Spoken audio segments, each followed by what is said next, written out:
What's up, guys? So a lot of you may have noticed that there's a lot of lag and server issues going on in Archeage. In the last day, the dungeons specifically have been not working.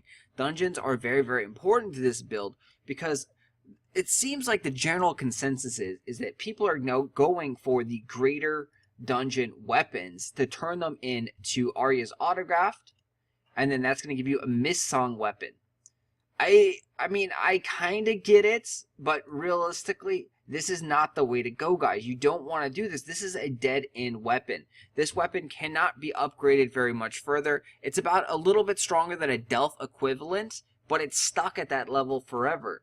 So let's give it a rundown of how you get this weapon and whatnot. So there's greater dungeons. At level 50, you're able to go into greater dungeons of Hardened Farm, Howling Abyss, Burnt Castle, all those old dungeons that you did before, or maybe you didn't even do those dungeons, you skipped them over. You can now do them again if you want to and have harder, more challenging battles in there. You get a weapon. The weapon in there is bind on pickup, but it doesn't matter what weapon.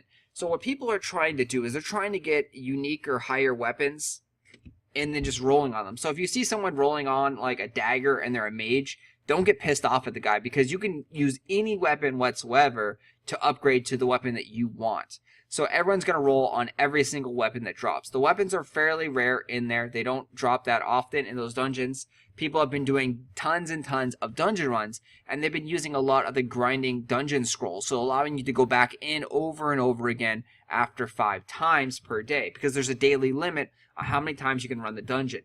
So any weapon that you see in those dungeons, you want to roll on and then grab. And then the next thing is, so you got your weapon, you finally got your weapon, you're really lucky. What people have been doing then is they've been regrading this weapon up as high as they feel possible.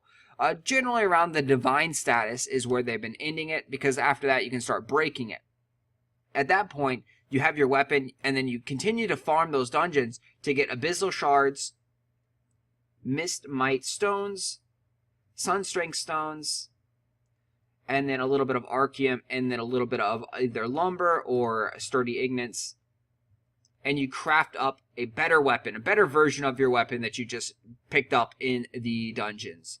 Now you take that weapon and then you go ahead and do one more final craft, and you craft Arya's autograph. Arya's autograph then opens up to let you pick whatever weapon that you want that is roughly a Delphinite equivalent weapon.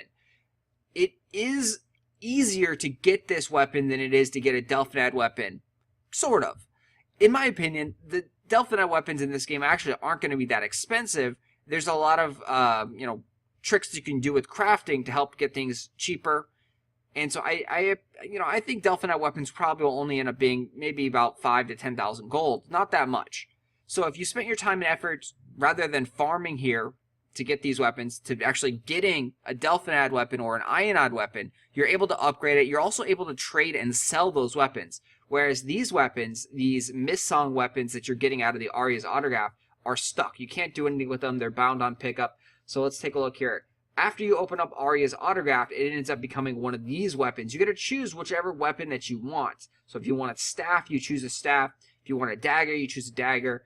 And then you just continue on upgrading it up into the tier 3 version of Mistsong. And at tier 3, it's pretty damn powerful. So, you got this great effect right here. But you can only use it in dungeons. It's also very strong. But again, at this point, you've spent a lot of money to actually get a weapon that can no longer go anywhere. This is the furthest that it can go. Sure, you may have a Divine Plus weapon here. Sure, it may be good. But in about, maybe say 3 to 6 months, people are starting to be rolling out with Delphinides and Ionides and Obsidian tier 6, tier 7. And you're going to have to work on getting those kind of weapons because this weapon cannot be upgraded anymore.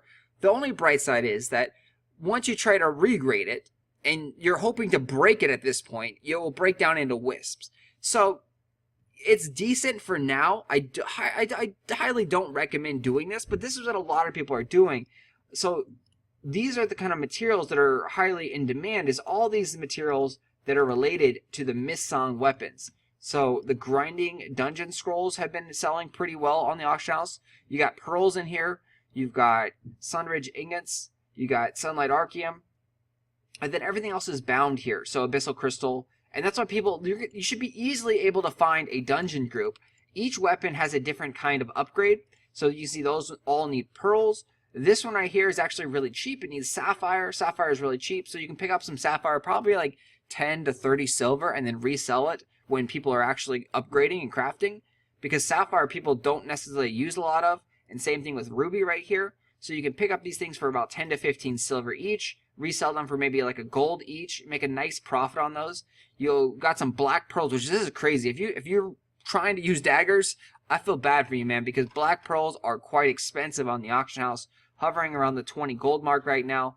And yeah, you need 15 of those things. Crazy. Then you got this guy right here, the Amethyst. This guy is about a gold each, give or take. Again, it's just like the ruby and the sapphire. It drops down pretty significantly until someone actually buys it up, because they're fairly rare materials. You got diamonds as well. So all these kind of materials are a great idea to pick up. Diamonds, pearls, rubies, because you can see the tier 3 version actually needs 45 sapphire. So the tier 1 version required, I believe it was 15 sapphire. And then now the tier 3 version requires 45 sapphire. So you're using a whole bunch. And look at that, 45 black pearls for that one. Oh my god. That one's going to be expensive. And I mean, plus all the other mats. The other mats are farming mats. And then you have Sunlight Archeum Essence, which is quite expensive. You got Sunridge ingots, which is quite expensive as well. Definitely, it's cheaper. It's not going to be 5,000 gold to get these weapons. But again, they're stuck. They're dead-end weapons. They cannot go any further. At the end of the day, you're going to be getting Delphinod, Ionod weapons. There's also Aeronar weapons that are coming out in Japan or Korea right now.